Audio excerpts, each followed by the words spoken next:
And good morning, everybody.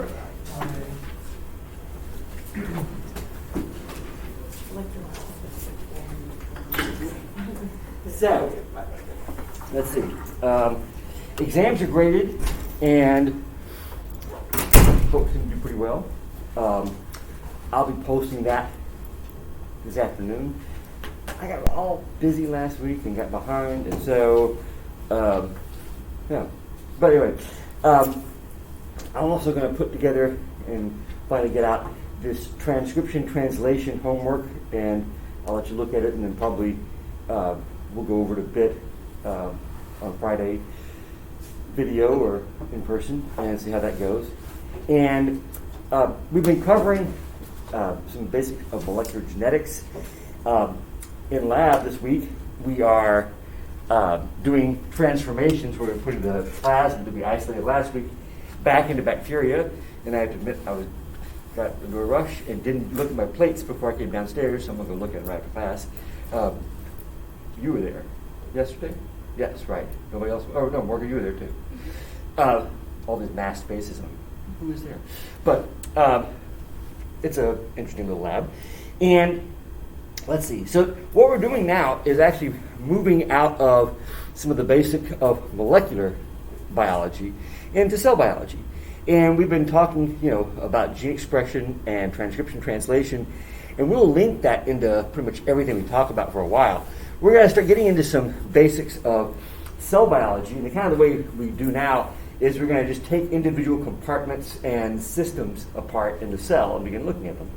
And today, we're going to begin talking about the plasma membrane. And the overall sort of organization or theme of this is we're kind of aiming for getting the tools together that we can really begin discussing the way we break down sugar and carry out respiration, which requires compartments, and specifically the mitochondria. And it's one of the things that, this is, I don't know what edition of the textbook, and the book is, modern cell biology, there's a few new technologies and things, but the basics at this point really haven't changed in quite a while. The book used to have, in the discussion about enzymes and protein structure, like in chapter 4, they would go through the very beginnings of the breakdown of glucose, carrying out glycolysis. And it was unfortunate in that they kind of went through glycolysis and then left you hanging as to how it actually worked. And that wasn't until like chapter 12. And so that was because we need to know about how membranes work in order to fully explain and understand how you make energy from sugar.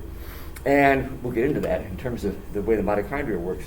And so it was somewhat disjointed, and what they've done now is pull that out of chapter 4 and put that into 12 or 13.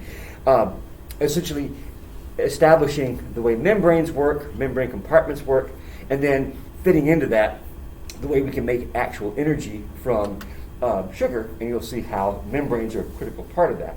So I thought we'd go through a couple of figures just to start with. And plunge the room into complete darkness. So I hope everybody had a good spring break. See, that's a joke to those of you out in TV land, because we didn't have no damn spring break. I did get my second vaccine, though, on Sunday, and woke up Monday, and I have to say, honestly, if it hadn't been raining and a time change, I probably would have come in. But I figured, I can play hooky one day, and so I did. I guess I could have videoed the lectures, and then posted them, but I'm like, no, we have to have some normalcy. It's like having snow day. All right, so chapter 11, membrane structure. And, not a very complicated diagram, but this is an important thing to start thinking about the mechanics of cells, is the idea of having compartments. And it's one of the other key points between bacteria and eukaryotic cells, is that prokaryotes really don't have internal structure. It is one great big sac. Whereas eukaryotes, we've got all kinds of internal membrane structures. And the thing about compartments is it allows you to build and separate stuff from inside and outside. And we're going to see that's a form of organization, so it's a form of energy in a way. And it is critical to the way complicated cells are able to actually operate from a number of different perspectives, making energy, processing proteins, detoxifying things. We got a lot of compartments. Bacteria, they do this whole thing in one spot. It's a little bit like having a house with a bunch of different rooms that are specialized versus living in an efficiency apartment where you have the kitchen over in this corner, you got your bed, you got your bathroom over in the corner. I mean, there ain't no privacy. You can't separate things out very well. And stuff tends to kind of move from one end to the other. It works, but it's not quite as efficient or as flexible. But some of the things that the cell membrane can do, or the cell membrane is responsible for, it is a key spot for receiving information. We'll be getting into cell signaling in a bit, which is a really important and interesting topic. It is a site for the import and export of all kinds of stuff. Things are being pumped out, things are being pumped in.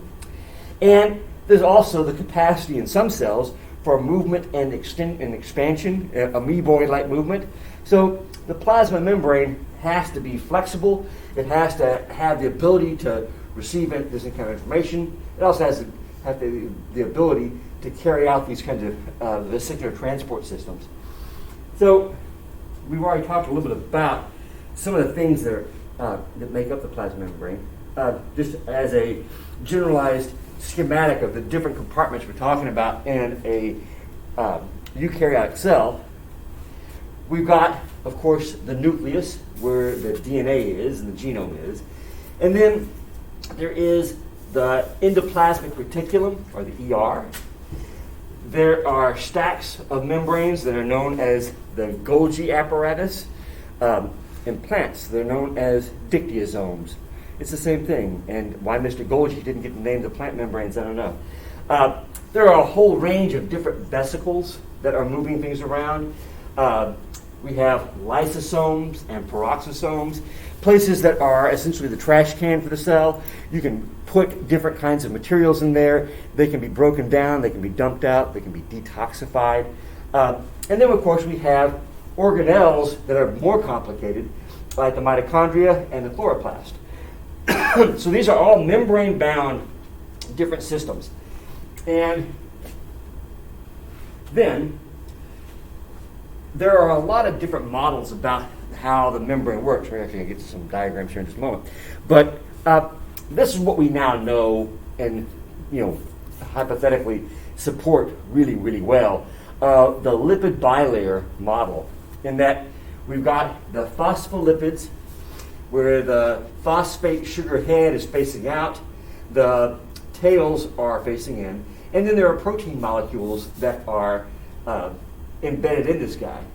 This is an electron micrograph, and you can begin to see actually a little bit of the lipid bilayer, where the phosphate heads sustain a little bit differently. And so you got this little railroad track going on here. And this is a model that seems like it fits fairly well. And let's see what else there's to look at. There's a high mag. There you go. And so here we are with our phospholipid molecule. Oh, let's go look at one more figure. What the heck? So we've gone through a little bit. We have a high mag? Yeah. Of the structure of the phospholipid, in that we've got the fatty acid tails that are nonpolar, hydrophobic, the 3-carbon glycerin scaffold, and then the phosphate head on the terminal carbon, and then some kind of decorating group. In this case, choline is a really common molecule, phosphatidylcholine. It's not the only thing that you can add on to the phosphate, but it's a real common thing. And this is allowing the molecule to form the bilayer. So here we have the chemical structure. So we have the amine group up there, the phosphate head. It's one of these things I kind of think about, is that we talk about phospholipids, and the phosphate and the fatty acid tails makes for a really good story. And then I wonder, and I actually probably should look at this a little bit, that you have the negative charge here, and the positive charge of the amine group up there, and I think most of the time that decorating group is a positive charge, and that may tend to sort of neutralize the charge, making it very water soluble, but not so it has a real strong charge. But it's something I've been just thinking about a little bit. I'm not sure that I buy that. Cells will stick to a protein surface with electrostatic attraction through these kinds of molecules and things, though. And the presence of double bonds provides a kink, which is going to change membrane fluidity. And here's a 3D space-filling model of it. And there's a little cartoony diagram. All right, so let's just look at this for a second. Here are a couple of different molecules that we find in the membrane. We were looking at phosphatidylcholine, which has the choline molecule at the top. Here is phosphatidylserine, which is also a phospholipid, 3 carbons, phosphate. And now we have the amino acid serine, actually coupled in a weird way, just if you were paying attention to this. There's the carboxy end, there's the amino end. This is the simple carbon actually attached through the R group, and kind of odd that there's a simple carbon in the R group. So that's another very common phospholipid decorating group.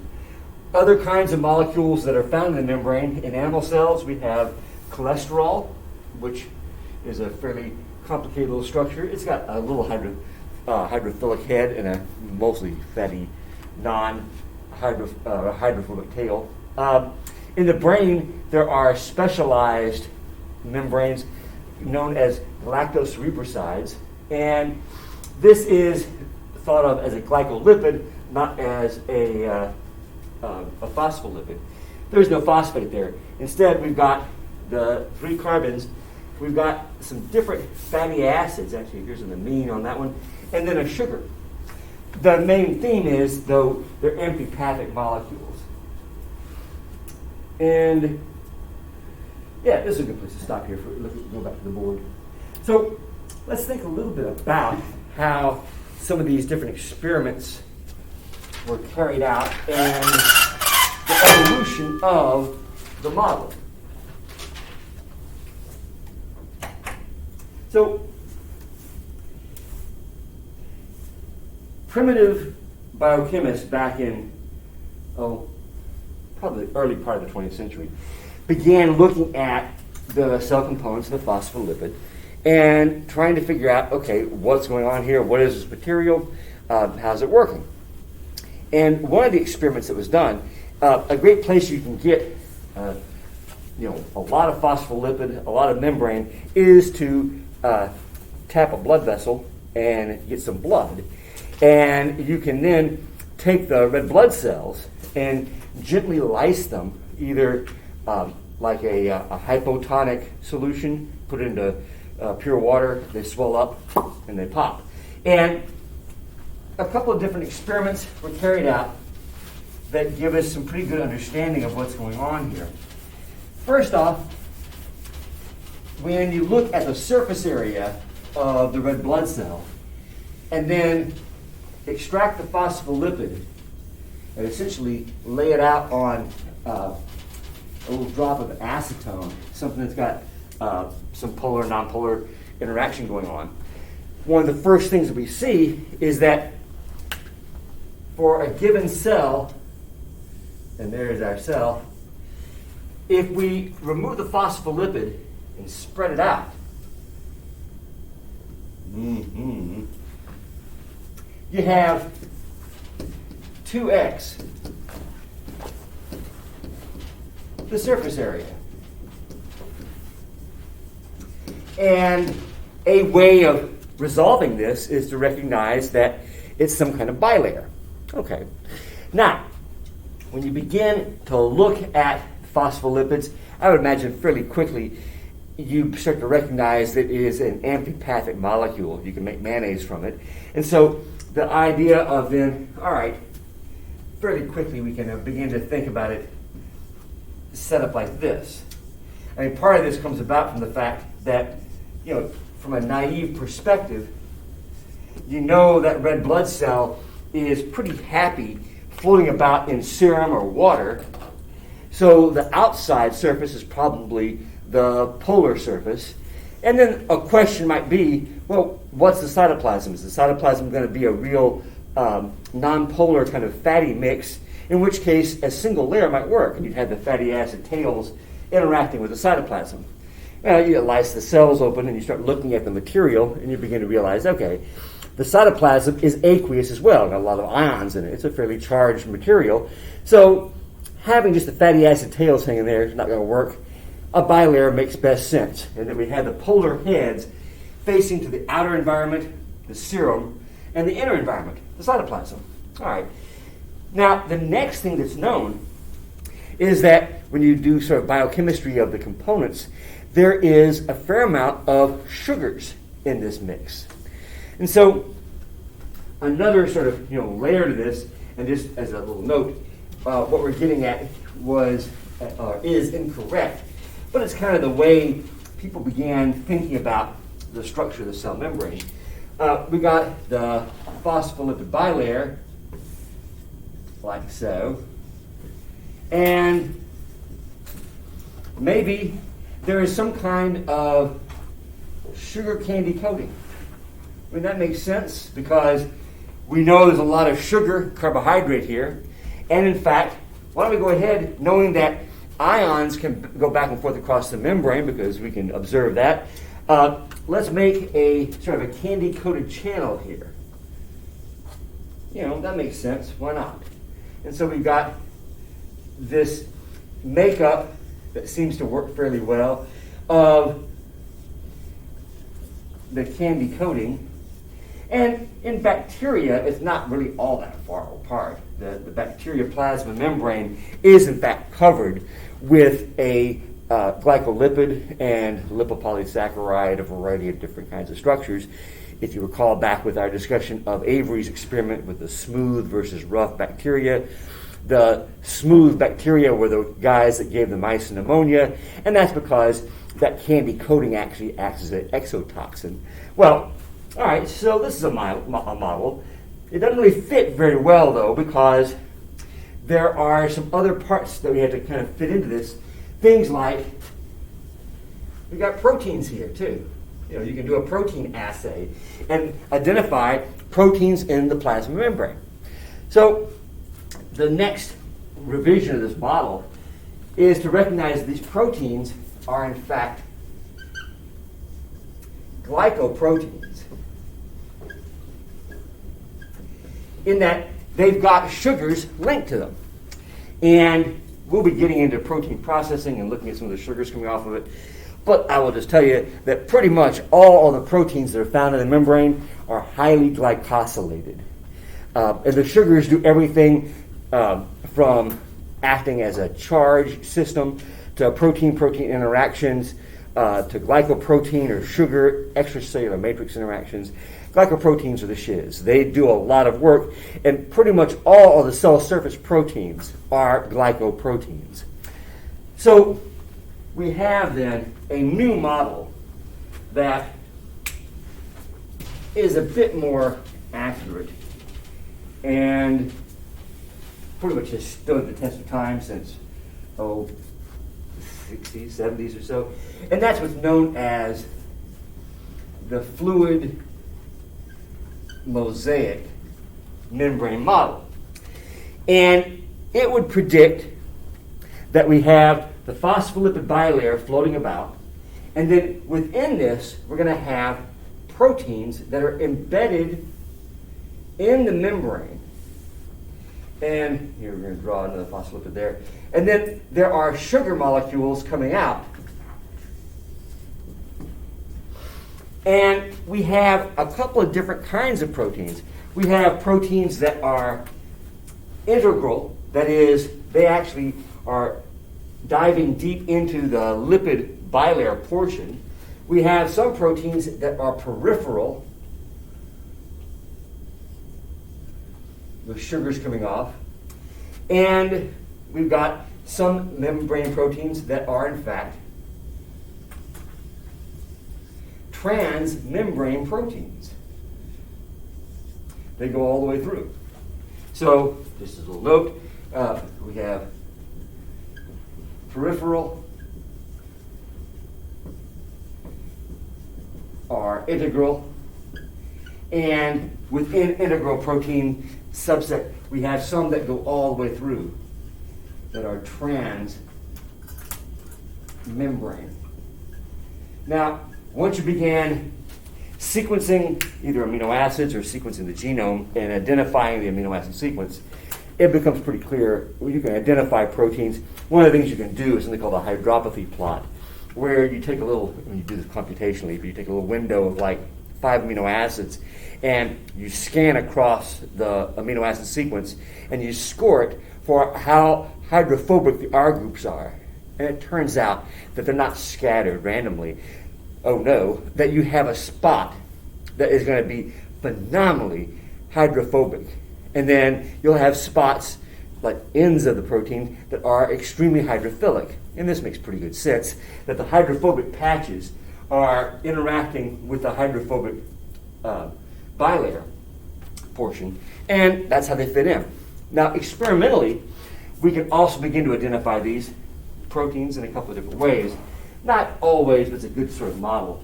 Peripheral membrane proteins, we can often remove these with a high salt wash. You can begin to knock the proteins off of the cell surface by incubating them with, like 1 molar sodium chloride. We're actually going to try to do this at the end of the semester and see what happens. Now, integral membrane proteins pretty much have to have some kind of detergent. And another thing that comes about is this results in pretty much complete membrane disruption. So in order to get at these integral proteins, you pretty much have to blow the cell up. So you can define biochemically these different kinds of protein locations based on how you can extract them. So, let's see, there's a couple of fun pictures that I do want to show. We'll go back to it. Now, phospholipid bilayers can be engineered and synthetically messed around with, mainly by taking lecithin, or egg yolk, which is phosphatidylcholine, and manipulating it. And so you can build your own phospholipid bilayer. Just looking at the interaction of the material and acetone, but who cares? Methylpropane, whatever. So this is the fatty acid, just to remind us, and then what we're going to do is pull that phosphate off. And here we've got, which I think is one of the more compelling diagrams in the entire textbook, I think of this as the Cheeto model, in which we have a stripe of Cheetos embedded in some kind of blue powder. And believe it or not, I turned the lights down and turned the overhead images on just to show you the Cheetos, because I just think that is like one of the most bizarre photos or images they have in the book. So that's the phospholipid bilayer Cheeto model. Thank you.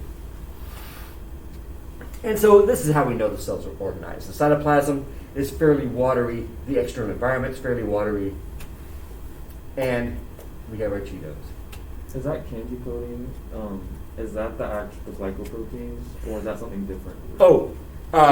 Yeah, the candy coating is not correct. Oh. The candy coating was an explanation for where the sugars would be, because they didn't know that, the sugars are associated with proteins. Yeah, so I was giving us a bit of a historical perspective of dumb things people thought that aren't correct. No, we don't have candy coating. We've got lots of proteins embedded, and they've got the sugars coming off of them.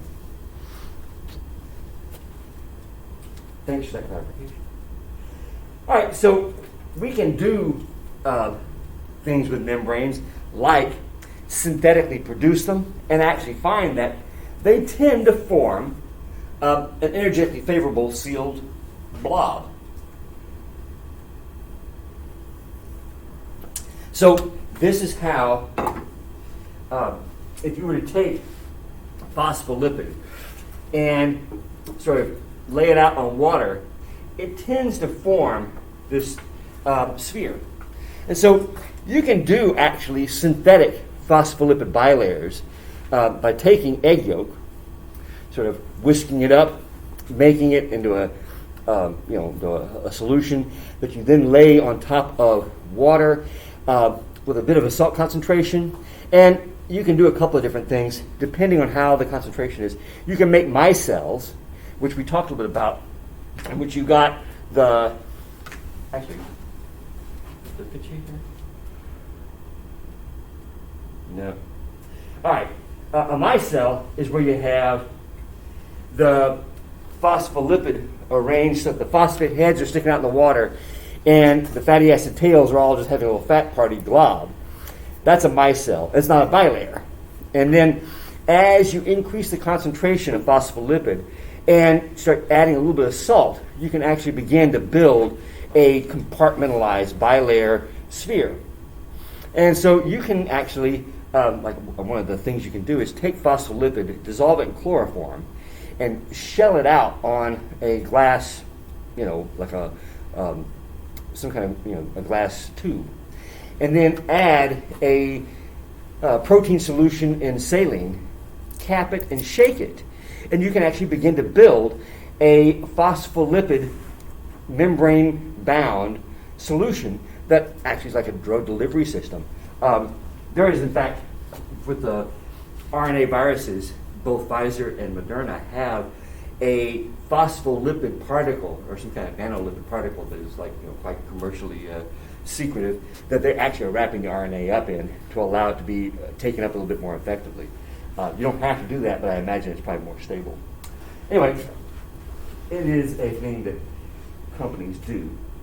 All right, so we've got little synthetic lipid bilayers here. Now, and I'm going to stay with the figures, what the heck. There's some interesting things that come about from looking at the phospholipid bilayer, and part of it is not entirely homogeneous. I mean, we talk about making egg yolk, phospholipid bilayer molecules, but in real cells, there are in fact phospholipid types up here that have different decorating heads, and phospholipid types down here that have different decorating heads. And this is referred to, one side or the other is referred to as the leaflet. And so you have the outer leaflet, the inner leaflet. And what we see is that lateral diffusion, that occurs all the time. Rotation occurs, but really what never occurs is a flip-flop. That is, switching from one side of the leaflet to the other. And what this means is we can establish sort of the decoration asymmetry. You can have stuff, sugar bits and choline or serine on one side that are not the same on the other side. And exactly what that means, I don't think anybody has a clue. But we do know that different compartments will have slightly different compositions on one leaflet versus the other. And mitochondria have a slightly different membrane structure than other things. But there you go. So another bit to fit in here, cholesterol can act as a stiffening agent. So you may or may not know, animals produce cholesterol, plants don't. They've got other kinds of sterols. Cholesterol is used as the base for making steroid hormones, yes, but it's also placed into the membrane to create patches that are less flexible. I often think about the phospholipid bilayer looking, and this is again a reflection of growing up in Texas. How many of you have a swimming pool? Or how many of you have ever seen a swimming pool?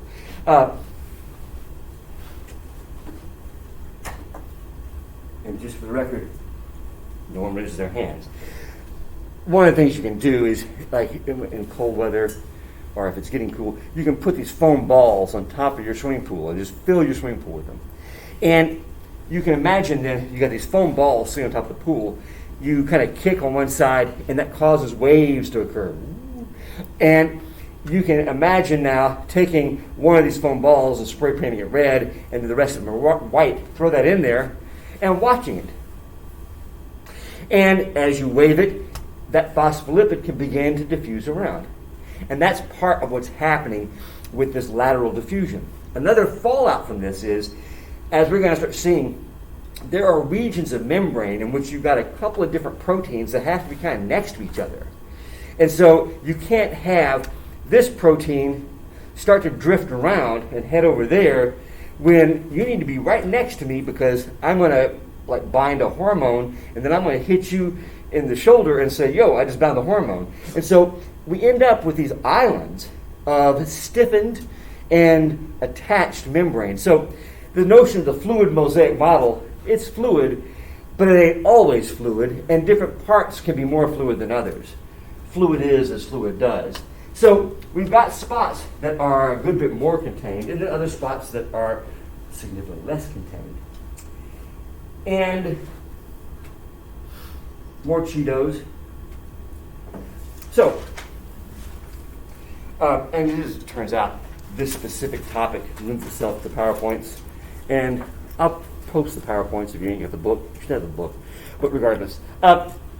So we know that the primary site of phospholipid biosynthesis is in the endoplasmic reticulum, this set of membrane stacks and membrane tubes in the cell. They're lipid bilayers as well. And the enzymatic system that is responsible for this is kind of attached on the cytosolic half, and you have new membrane being added on the cytosolic half, and then there is a flip in which you actually have the sides shift around, and you're able to actually operate on the other side of the membrane. Now let's just think about this. If we've got a phospholipid bilayer, and we have a set of enzymes that are essentially shoving stuff in and then decorating the phosphate head, how would you work on it if you only have access to one face? It's a little bit like if you have some kind of model where you can work on this wall, you can do the exterior portion of the wall, put the bricks in, and then hit a switch. And the switch is in fact called flipase, which is an enzyme that is able to take entire portions of the membrane and go whoop and flip it. And so you would be working on the bricks from the outside, or the outside surface in here. You hit the button and it flips, and now you're working on the interior face. And so flipase allows that to actually happen. So this is part of how the phospholipid is being built. And yeah. Now, here is another really critical diagram that will become super important when we start talking about membrane transport and the Golgi system. And it is the topology of a vesicle and its relationship to the outer membrane. So, again, how many of you played with soap bubbles? Imagine taking two soap bubbles, putting them together, and watching how they fuse. And one can imagine a couple of different models of how this fusion might happen. But this is what is going on here, in that we've got the Golgi, or the ER. We have the interior portion, which is referred to as the lumen. And then we've got a vesicle pinching off, fusing with the plasma membrane, the cell surface, and dumping its contents out. And something to keep in mind, kind of along the lines of phosphate negative charge and a few other critical points, is this. The membrane and material inside the ER and inside this vesicle, when it fuses with the cell membrane, the external membrane, the inside is now contiguous with the outside. And that's a critical part now that we've been talking about the fact that we have membrane asymmetry. So it's really important to know, okay, I'm working on membrane inside. That's going to be facing the external environment when this vesicle fuses. And here's a perfect example of having a membrane protein embedded in a vesicle. It fuses, and now it's actually exposed to the cell surface. Imagine if we have a hormone receptor, and it gets embedded in the membrane upside down. We got the receptor portion here. It fuses, and now the receptor portion, instead of being facing to the outside, is hanging out in the cytoplasm looking like a complete chump. So the topology of vesicles is important. And what I would like for you to keep in mind always is the interior of the ER and the interior of the vesicle is contiguous with the external environment. Thank you. What does contiguous mean? Contiguous would mean it is continuous, would be another term for it. Contiguous means it's joined with. It's one of those things that, I use the term, how would I define it other than continuous? I'd highlight it and say Google lookup, which I think is one of the coolest tools we have. But very good. I'm your own Google lookup. All right, so what we got then is the fact that the phospholipid bilayer is not homogeneous, that there's heterogeneity that can be maintained. There's differences that can be maintained. The outer leaflet can and is different than the inner leaflet. And proteins have to be arranged in the appropriate orientation. You don't want to have the external side of a protein flipped around and facing the cytoplasm. That would never do. So, as kind of a final summary of this chapter, looking at some of the different kinds of proteins we got, we're going to be getting into these different kinds of proteins and how they're working at different spots. We have transporters and channels that are absolutely integral proteins. They are transmembrane proteins.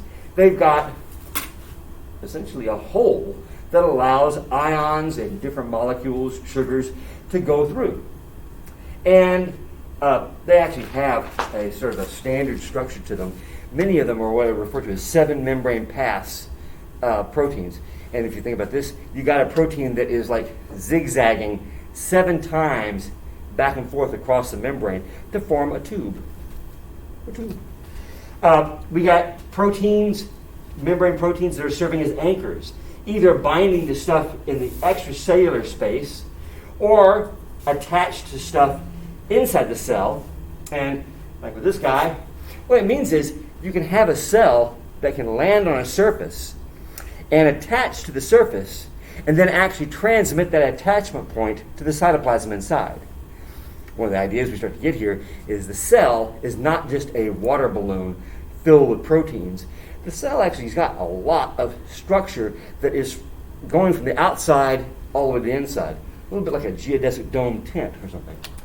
We got all kinds of receptors that we'll be talking about that are able to recognize some kind of small molecule in the extracellular space, a ligand, bind it, and transmit a signal.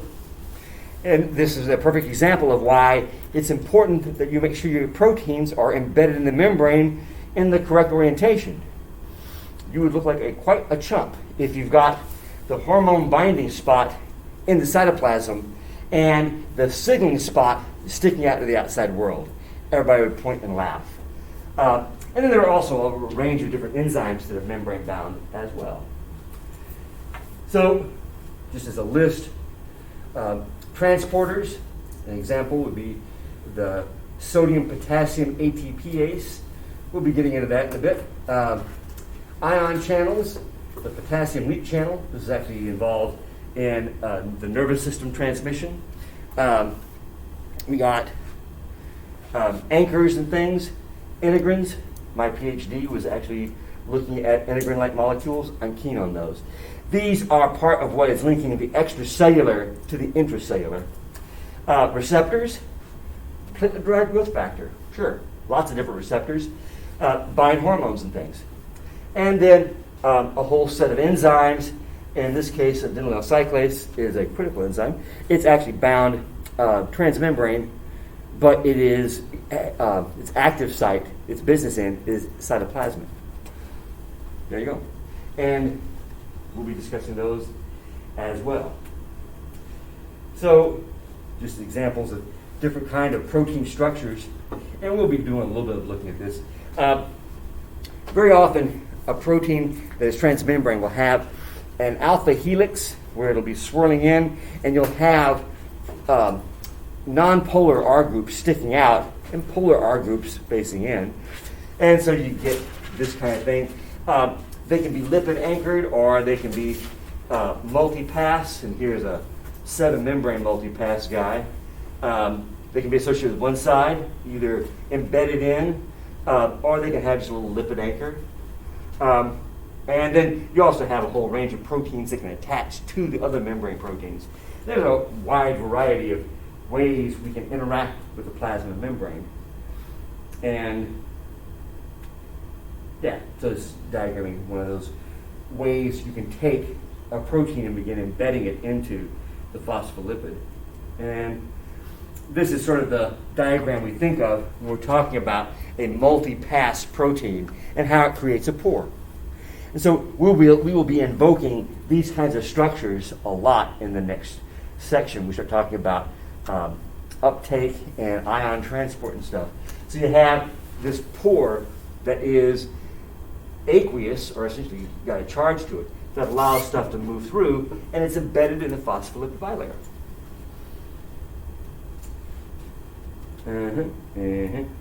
Oh, let's see. Let me work at you. Anyway, we talked a little bit about membrane disruption, and to do that, we have to use detergents. And so we got here two of my all-time favorite detergents, and yours too as well. Sodium dodecyl sulfate, which we made mention of when we were talking about phospholipids back in the early days. This has got the sulfate head, which is negatively charged, and then 12 carbons coming off of it. It's known as an ionic detergent, and it is a very strong detergent. And if you've used soap anytime in the past whatevers, you are washing your hands with sodium dodecyl sulfate. This is what soap is. If you are into fancy ass shampoos, you might find things that are lauryl sulfate free. The organic chemists would call 12 carbons a lauryl group. They'll advertise as being lauryl sulfate free. Instead, they have laureth sulfate, which means they have a double bond, but whatever. It didn't affect the fact that it pulls all the lipids from all the oil from your body. You can get it from coconut oil. You can add, cleansing cream to it, like Dove, but it's still soap. Now, another class of detergents are referred to as non-ionic detergents, and not to belabor the weak-ass term, but these are basically weak-ass detergents. This is a detergent that isn't particularly antipathic. It doesn't have a really great negative end, nor a really big non-polar end. It tends to be not a particularly good detergent. Non-ionic detergents are weaker. At lower concentrations, they may not disrupt the cell membrane. And so often you'll use like a 0.1% Triton X100 solution just to keep cells from sticking. And they won't disrupt protein secondary structure too much. And so it's used as a sort of a non-sticking agent. It's woolite, basically. It doesn't pull lipids out very well.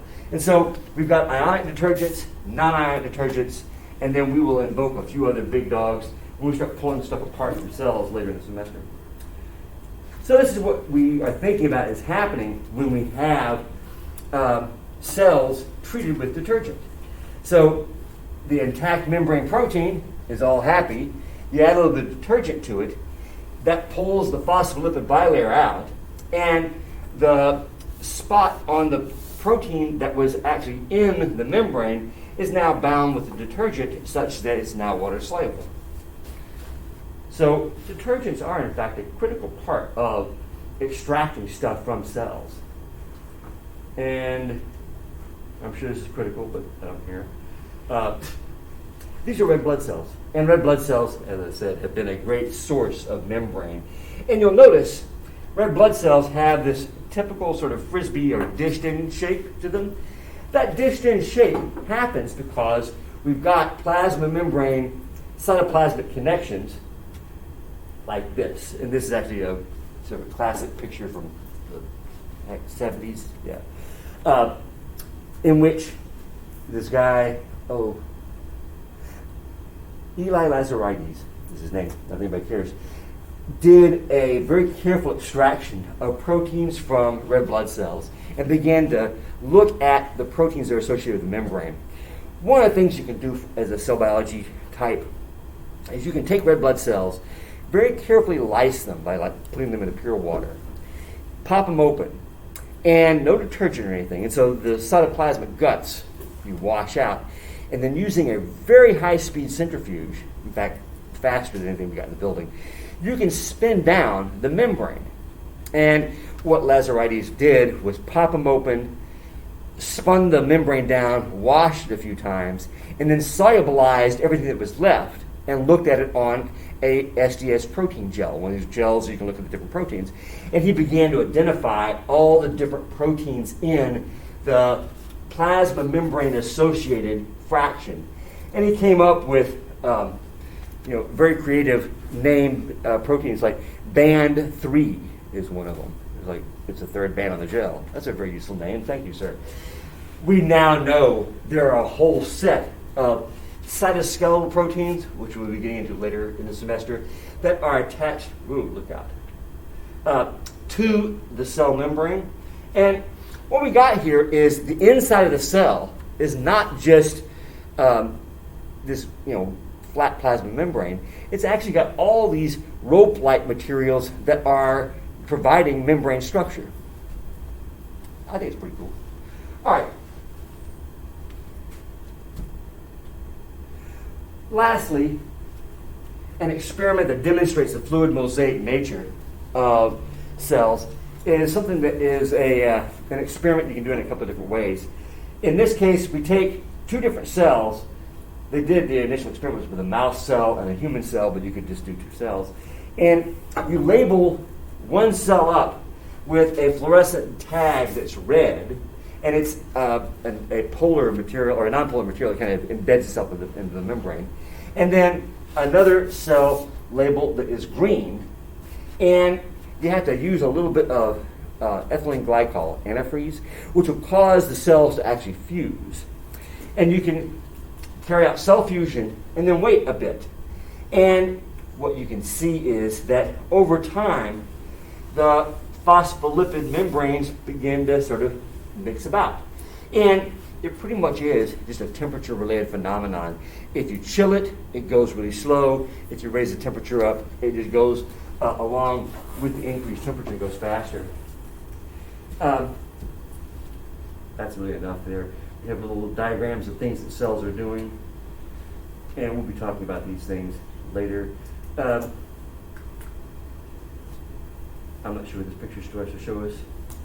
Well, actually, this is my diagram of how you have, rather than a candy coating, you've got all the sugar components coming out. And this is an experiment that was similar to that other one, but it's known as a FRAP experiment, where you have a fluorescently labeled protein, which are known as fluorescence recovery after photobleaching. If you put a fluorescent microscope beam on a patch of cell, after 5 or 10 minutes, the UV light oxidizes the fluorescent molecule, and it doesn't fluoresce anymore. So you get a patch of non-fluorescence. And then you watch to see how long it takes to recover. And we see that it does. Lastly, this is another one of the grand figures in the textbook. This might look like something your child or younger sibling might draw on the wall. But what this is some po-chump labeled an individual protein with a gold particle and then sat at a microscope and traced its movement over a period of hours. And depending on who you label, you got some guys that are wanderers. This is a protein that really is, who knows what it's doing. It's not embedded in the membrane in a way that's fixed. It goes all over. Then you got guys that wander around a bit, and then you have a couple of fellows that are stone stuck in one place. And so this allows us to begin thinking about some of the protein function ways. Proteins can be absolutely stuck in the membrane. They ain't moving. Others have the ability to move around a lot, and others can move around some. And not to belabor the point, but we'll see that we've got proteins that are on the apical surface that are doing their thing, and proteins that are on the basal surface, and they're doing their thing. And these apical guys, they never get around to the basal surface, and you never want your basal proteins to come up to the apical surface. They actually have the ability to maintain these discrete spots. And we will begin talking about both the function and how they do this as we continue. But this is sort of an intro chapter that I could say, just read it, but it's worth doing. Next time, we'll get into membrane transport, which is really a very cool topic. Join me, won't you? I want to start developing a previously in molecular cell biology, and you can skip the recap.